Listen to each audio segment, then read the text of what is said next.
तर इथं सगळे मी देव स्वच्छ करायला घेतले आहेत. देवांना आज छानसं स्वच्छ करायचं होतं, त्याच्यामुळं चांगलं लिंबानं आणि पंचामृतानं स्वच्छ वगैरे करून घेतले, घासून घेतले देव. आणि त्यानंतर देवघराची सगळी डीप क्लिनिंग करून घेतली, स्वच्छ करून घेतलं, नवीन वस्त्र वगैरे अंतरलं आणि देवपूजेला सुरुवात केली. तर सगळ्या देवांना आधी आंघोळ तर घातलेलीच होती, स्वच्छ केलेले होते. तर गंध, अक्षदा, वस्त्र वगैरे नेसून त्यांना छानसं मी इथं विराजमान करत आहे. तर तुम्ही आपल्या पहिल्याच व्हिडिओत मला भरभरून प्रेम देत आहात. कालच्या पण व्हिडिओला खूप प्रेम दिलं, त्याच्याबद्दल तुमचं सर्वांचं मनपूर्वक धन्यवाद. तर म्हटलं चला तुमच्यासोबत हा व्हिडिओ शेअर करावा की मी देवपूजा कशी करते.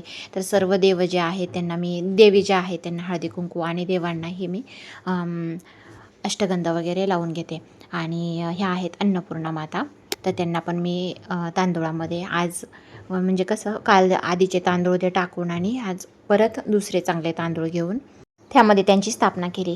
आणि सर्व देवांना त्यांच्या त्यांच्या जागेवर मांडून त्यांची छानशी पूजा वगैरे करून घेतली. आणि त्यानंतर सगळ्यांना गंध, अक्षदा आणि छानसे फुलं आलेले होते. तर आता सध्या जास्वंदाचं जास्त फुलं येते, त्याच्यामुळे मी पूजेसाठी जास्वंदच वापरते. तर कधी कधी काय देव त्या जास्वंदाच्या फुलानं दिसतही नाहीत, आणि पण खूप छान वाटतं. तुम्हालाही बघायला आवडतं की नाही, तर कमेंटमध्ये नक्की सांगा.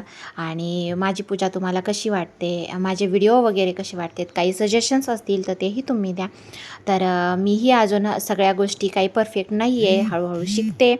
तर काही चुकलं असेल तर तेही तुम्ही क्षमा करावी आणि काही सजेशन्स द्यावे, काही सुचवा. तर मला पण छान वाटतं आणि मी तुमच्या कमेंट्स सगळ्या वाचते आणि रिप्लाय देण्याचा नक्की प्रयत्न करते. तर कसा वाटला आजचा व्हिडिओ. छानशी देवपूजा वगैरे करून सगळे कामं जरी केले आणि देवपूजा जर नाही केली तर घरात नक्कीच आधं वाटतं, आणि देवपूजा केली तर खूप प्रसन्न वाटतं, सगळे कामं झाल्यासारखे वाटतात. हो की नाही, तुम्हालाही असंच वाटतं का?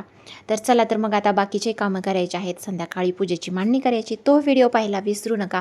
आणि हो, आपल्या चॅनलला लाईक करा, शेअर करा आणि सबस्क्राईब करा. तर चला, तुम्हाला हा व्हिडिओ कसा वाटला मला कमेंटद्वारे नक्की सांगा.